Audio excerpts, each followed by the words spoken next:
Vamos a empezar entonces con el comienzo de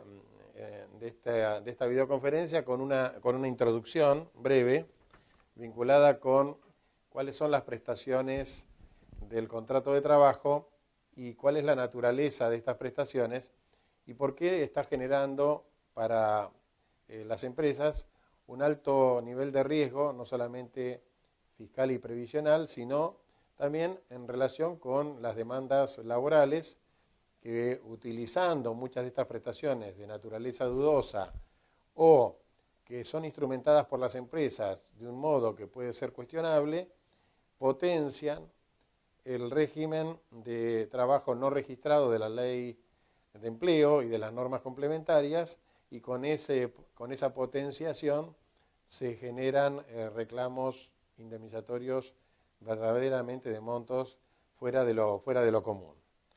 Bueno, para comenzar entonces, en las prestaciones del contrato de trabajo las tenemos que dividir en prestaciones remunerativas y no remunerativas. Las remunerativas son las que surgen de la definición de la Ley de Contrato de Trabajo en el artículo 103, en el sentido de que son la contraprestación que recibe el trabajador por haber puesto a disposición del empleador su fuerza laboral. Esta contraprestación, definida así por la Ley de Contrato de Trabajo, ha tenido una gama muy importante de interpretaciones, no solamente en la doctrina, sino en la jurisprudencia. Estas interpretaciones han dado lugar a la posibilidad de que muchas de las prestaciones que en el marco original del contrato de trabajo se perciben como de una determinada naturaleza, luego como consecuencia de la ejecución del contrato se transforman, o cuando estas prestaciones no tienen una adecuada instrumentación, resulta luego difícil para el empleador, que es el que tiene a menudo la carga probatoria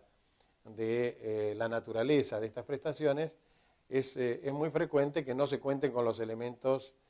probatorios disponibles para poder demostrar cuál es el verdadero sentido y la verdadera naturaleza de cada una de ellas.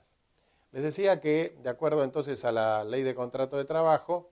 el artículo 103 define claramente cuáles son las prestaciones remuneratorias y lo hace basándose fundamentalmente en el concepto de contraprestación. En los últimos fallos y sobre todo en la jurisprudencia que se ha desarrollado en la Corte Suprema en los últimos 10 años, en la última composición de la Corte Suprema, ha aparecido un segundo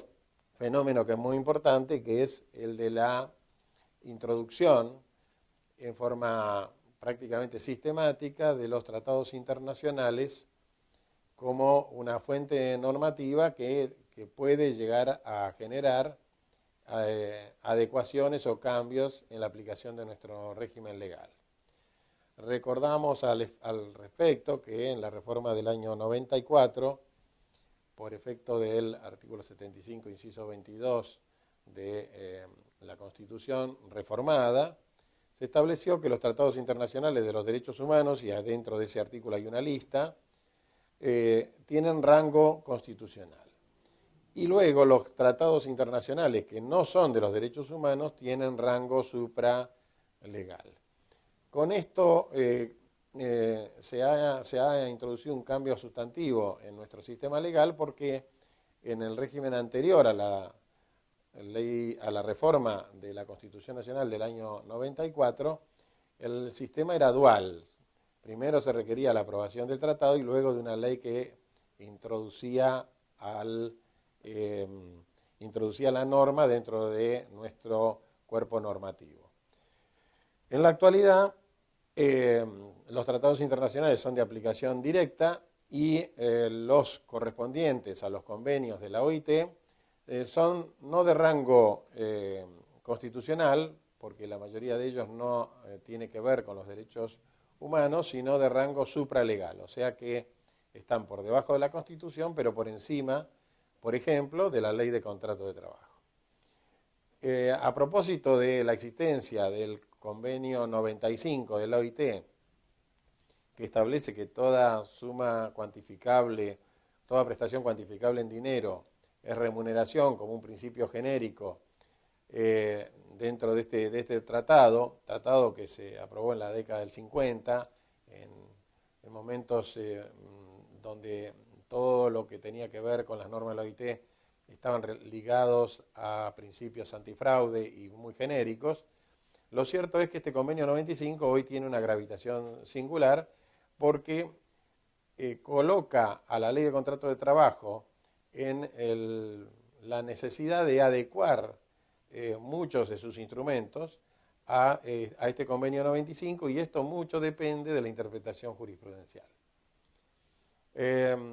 Volviendo al tema de las prestaciones remunerativas y no remunerativas, entonces no tenemos ninguna duda de que el salario mínimo vital y móvil, los salarios básicos de convenio, el salario contractual, es decir, el pactado entre las partes, los adicionales de convenio, etcétera, forman parte de la remuneración y por lo tanto el trabajador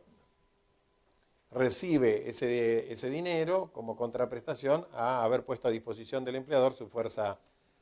laboral.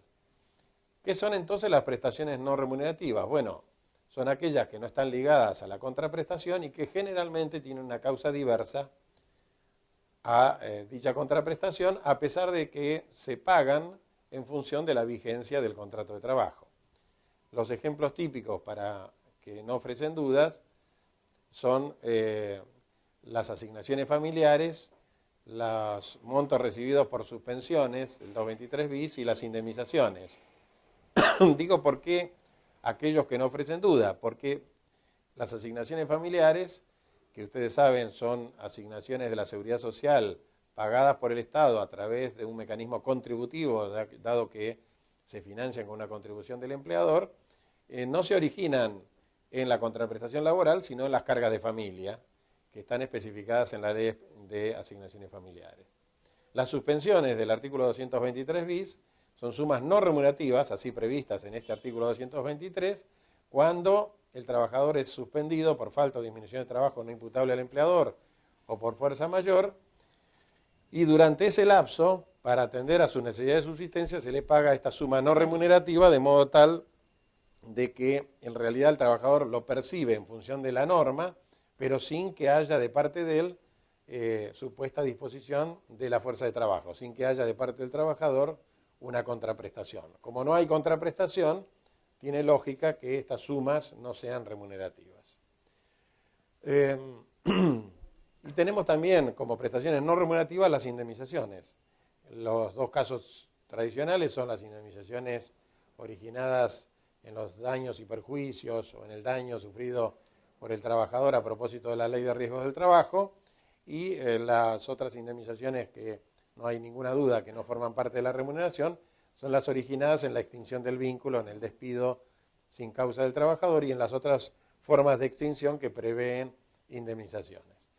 Con esto lo que les quiero significar es que tenemos dentro del marco del sistema legal, y a pesar de que el artículo 95 dice de que toda suma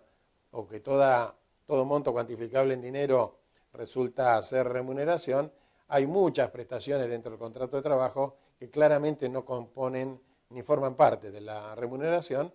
y que tienen otra naturaleza en función de la causa que les da origen. ¿En dónde radican la mayoría de nuestros problemas? Bueno, en la aplicación de algunos instrumentos vinculados con prestaciones del contrato de trabajo, que analizaremos uno por uno en esta conferencia. Sí, adicionalmente a lo que comentaba Julián, ¿qué beneficio tendría la empresa al incluir estas sumas de carácter no remunerativo? Y estaría evitando, en principio, el reclamo individual del trabajador en una instancia prejudicial o una instancia eventualmente judicial. ¿Por qué? Porque al incorporar en la base de cálculo las sumas no remunerativas, se le estaría pagando con la incidencia correspondiente el artículo 245, 232 y 233. Y se estaría evitando el reclamo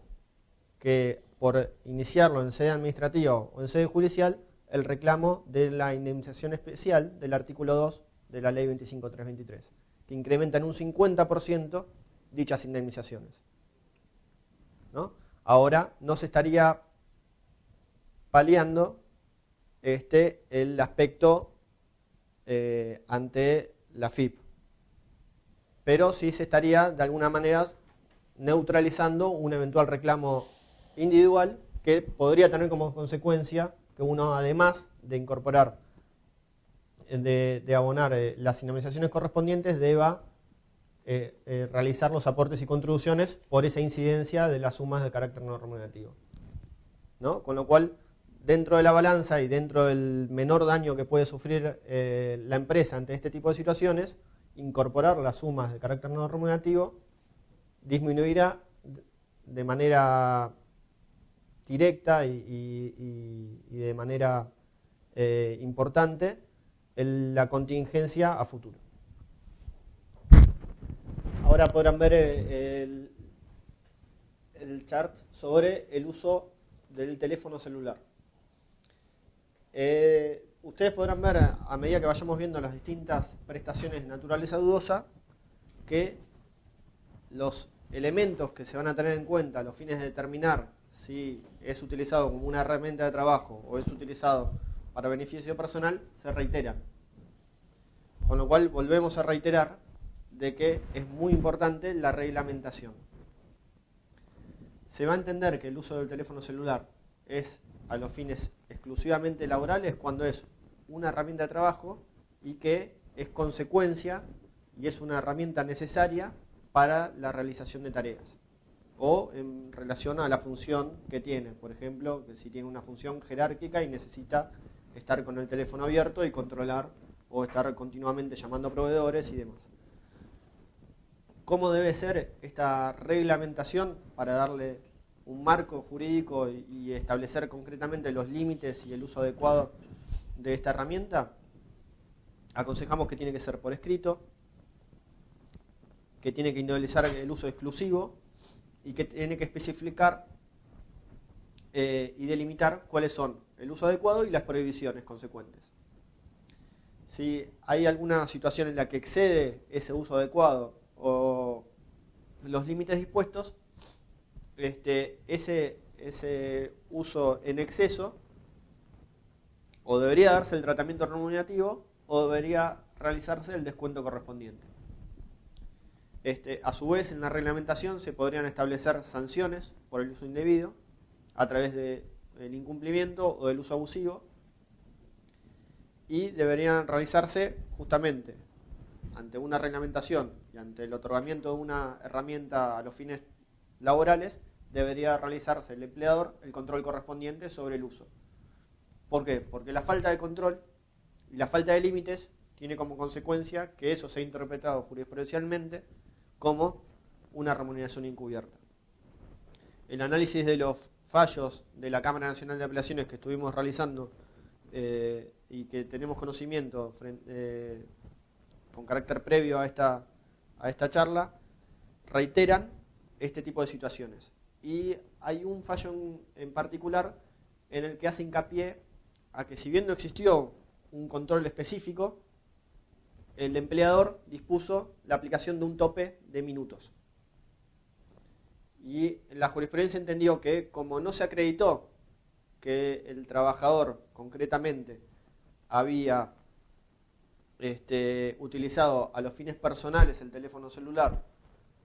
y además el empleador había establecido un tope que entendía que era proporcional a las tareas que tenía que realizar a favor del empleador, se entendió que era el uso exclusivo a los fines laborales y con lo cual no le otorgó el carácter de remunerativo al teléfono celular. Haciendo hincapié a lo que hacíamos referencia en carácter jurisprudencial, debemos hacer mención a una herramienta procesal que es necesaria para advertir la naturaleza jurídica de este tipo de prestaciones, que es la carga probatoria. ¿Qué quiere decir esto? Que para establecer el carácter remuneratorio de este tipo de prestaciones de naturaleza dudosa, por aplicación del artículo 377 del Código Procesal Civil y Comercial de la Nación, la carga probatoria de quien invoca los hechos recae justamente en quien los invoca. con lo cual si el trabajador alega en una eventual instancia judicial el carácter remuneratorio de este tipo de prestaciones y nosotros tenemos